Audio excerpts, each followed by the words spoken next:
I think a large problem that a lot of NBA fans struggle with, including even me, is the instant gratification of young players in this league. When you come in, if you're a top pick or a lottery pick, you're expected to perform instantly because you're supposed to be the top NBA ready guys.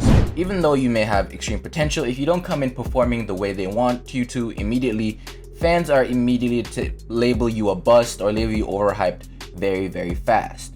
And what people don't understand is that you're going from college playing against people that are 18 and 19-year-old to playing against grown men that are from 19 to the age of 40. And some 40-year-olds are still playing like they're damn 27. So it's completely understandable why certain young players struggle against certain teams in the NBA, or even just overall when they first come into the league, because some of them come in at sometimes 175 pounds. And I don't know about you, but scoring at 175 pounds against grown men that are 230 plus at the rim isn't the easiest thing to do, even in pickup, much less against NBA level talent.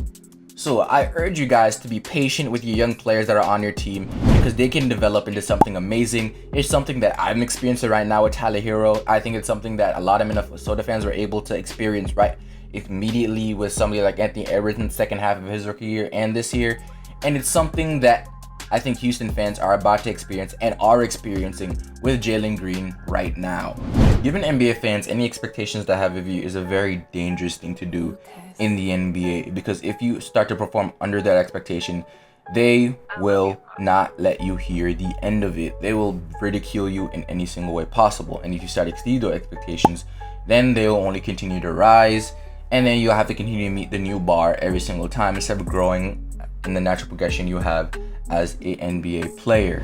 And I think that's something that Jalen Green definitely was experiencing this season, especially with the Houston Rockets, with the amount of minutes he was getting as the second pick in the NBA draft, and him saying that he felt like he should have been number one. A lot of people had expectations for him. And it's a good thing, I think, that Cade was out for a good amount of time. It took some time to get used to it, because if Cade came out swinging and then Jalen Green was talking about how much he should have been the first pick, it would have been far worse. But starting at the season, the first half of the year, Jalen Green, before the All-Star break, averaged about 14.6 points, 3.1 rebounds, 2.3 assists on 39% shooting from the field and 31% shooting from three. Not the best numbers, not the most efficient numbers, and it definitely was, I guess, underwhelming for some people for a top pick in the NBA draft. But as the season went along, you can see him get better and better, because in October, in those 6 games, he only averaged 13 points on 34% shooting. Then in November, in those 12 games, he averaged 14 points on 40% shooting. Then December, he averaged 20 points on 48% shooting and 48% from three. Then he got injured and came back in January, and then had another subpar month at 13 points per game on 33% shooting. And then February came around and he really started to pick it back up again, showing that through the season, he's been having a natural progression where he's slowly only gotten better.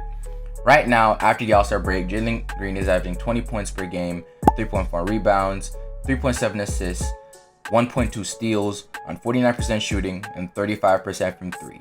I don't know about you, but those are numbers that live up to a second pick in his first year in the NBA. It's the same problem Anthony Edwards had in his first season, and I don't think people ever learned. As in Anthony Edwards' first season, the first half of the season, he averaged 15 points per game, 4 rebounds, 2.5 assists, 1 steal on 37% shooting and 30% from three.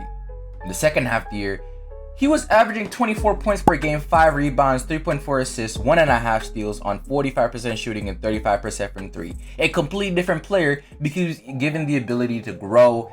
And with LaMelo playing out of his mind at the third pick, a lot of people were underwhelming Anthony Edwards, saying that he wasn't the best player in that draft. And while I don't think he is, I think LaMelo still is a little bit better.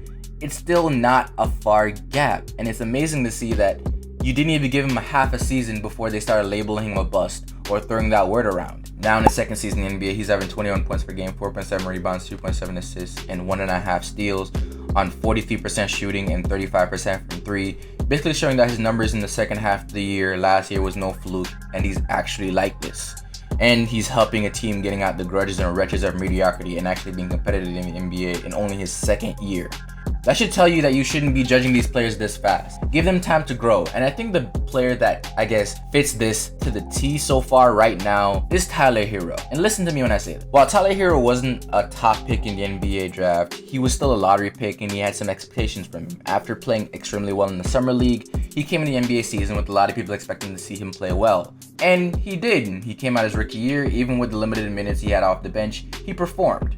Overall, averaging 13.5 points, 4 rebounds, 2.5 assists, half a steal on 43% shooting and 39% from 3. Great showing for a young guard that wasn't even a lottery pick in the NBA draft, and it shows that he has ways to go, ways to work on his game, because he wasn't the mid-range shooter he is right now, and he wasn't the off-the-dribble guy he is right now, so he had a ways to work.